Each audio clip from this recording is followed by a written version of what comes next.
Okay, so welcome to the case study section. This is case study 1, and in this section what we're going to be doing, okay, is pulling together some of the things you've just been learning, trying to pull together the different techniques and look for confluence, okay, and using examples of trades that I remember taking in the past, okay. Getting good at this, what that comes down to is being able to use multiple different techniques and different forms of technical analysis to find confluence. Okay, so confluence, what I mean by this is when you can see more than one technical indicator basically overlapping to give you confluence on your entry or exit for a trade. Okay, so in this example here, what we can see is that the price of Bitcoin fell dramatically, okay, in June of 2022.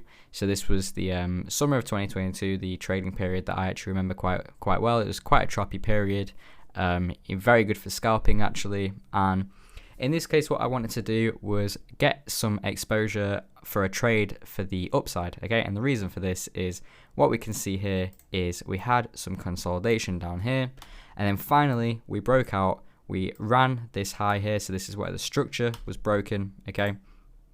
So the structure has been broken and we printed a higher high, so this is the first indication of a shift in the trend, okay? And a lot of it comes down to that simple concept of looking for what the trend is doing at any given point in time, okay? Do you have higher highs? Do you have lower highs? And in this case, we can see we have kind of a higher low, but a higher high over here, which is, taking us out of this consolidation pocket. And what we want to do is look for a push to the upside. So the first thing that I notice here is after the retracement, what I was waiting for was this demand zone right here. And this is pulling the smart money concept, okay? So I mark this up as a demand zone, and we can see that price is coming to tap this demand zone. And this level for me was quite important as well, because what I do remember is if we pull up our Fibonacci tool, okay, so this is starting to layer in different forms of technical analysis, we drag the tool from the bottom of this low here to the top of this move, okay, so click again. What do we have here? Okay, we can see that the bottom of this demand zone lines up perfectly with the golden pocket, okay? So already off the bat, we have two good confluencing factors, okay? So what you want to do now is execute on lower time frames. So you found your, position, your point of interest on the chart on the higher time frame, so on the daily time frame right now. What you want to do after that is come down to the lower time frames. Okay, so now that we've zoomed on down, we're on the 15-minute time frame now, so we come down to a much lower time frame than the daily. We're trying to find more precise movements in the price action in which we can look to find a more accurate entry, okay? And what we have down here is off the bat, I can see these large wicks on the buy side. So what do these large wicks tell us, okay?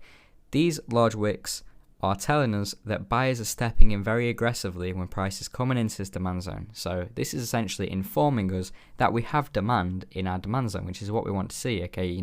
Our point of interest is, showing us some confluence. We're starting to see strong wicks from buyers indicating that large participants are coming in and trying to possibly accumulate some positions down here, okay? What we can also see here is on the lower time frame, there's a chance, this isn't the most perfect example of this, but there's a chance we're starting to see some kind of power of three formation starting to pop up.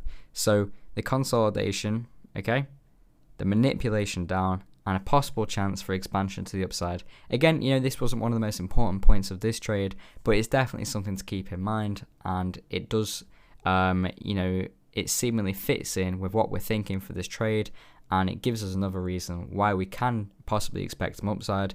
So what we'll do now is we'll look for another piece of confluence to find our entry. Okay, so now I've removed the power of three structure off the screen to clear up the chart a little bit. What we're looking for now is to really start to examine the microstructure of the chart and look for some possible entries for this trade, okay? So what we can see here is prices moving down, still failing to put in any higher highs really, until this point here, and we can see we've had a move that's printed a higher high, so we've taken out this high here, we've gotten a new structure, so the possible first signs of a change in the trend for the microstructure, which can lead to changes in the bigger picture structure as well for a higher time frame trade. So what we can look for here is we can see on this move up, we printed some fair value gaps or some imbalances, so pulling in yet another smart money concept. And this is a great position for me to start looking for trades within here, okay? So mark that up as an FVG, and this is where you'd be looking for your entry. And would I place my stop loss on this low? Considering the fact that, you know, this is a bit of a higher time frame trade that we're gunning for, and we're just looking to find a very accurate entry, what I would say, it looks like we're almost forming a equal low right here, okay? So this is a liquidity level. At the time, I was actually expecting we could come down a little bit lower, but what was making me think otherwise and, you know, jump in the trade a bit early was the fact that we do have this perfect lineup of the golden pocket plus the demand zone. But because of that, you do want to sometimes, you know, give yourself a little bit of leeway with the stop loss, you know, possibly allow yourself to allow price to come down and tap this imbalance zone. You know, it is kind of subjective what you want to do with these stop losses and take profits, but what you want to do is make sure that you're still getting an attractive risk to reward ratio. And what I did was line it up with the swing high we had over here, okay?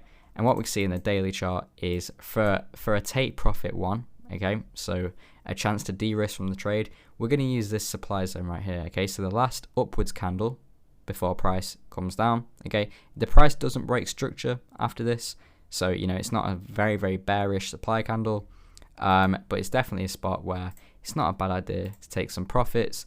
So you can set that in Bybit to execute 50% of the trade, so it pulls off 50% of the trade, so you secure some profits before your final take profit. You know, you can even move your stop loss up, so you essentially have zero risk on the trade. And if we watch how this plays out, we can see that the take profit was hit very, very quickly. And what we can also see when we come back down to the lower time frame to where we look to see where we did actually execute the trade, we can see that this imbalance zone, so we see where we got the break of structure, we see we got the new high, so, you know, the shift of trend. We can see that price comes back down to the imbalance zone, okay, the FVG that we marked up here, this box right here, and offered a fantastic spot to grab an entry and take advantage of a move up in price, okay? And we can see, you know, this was a very profitable trade. And I do remember the confluence, you know, just working so well with the demand zone and the golden pocket of the Fibonacci ratio. And that's it for the first case study.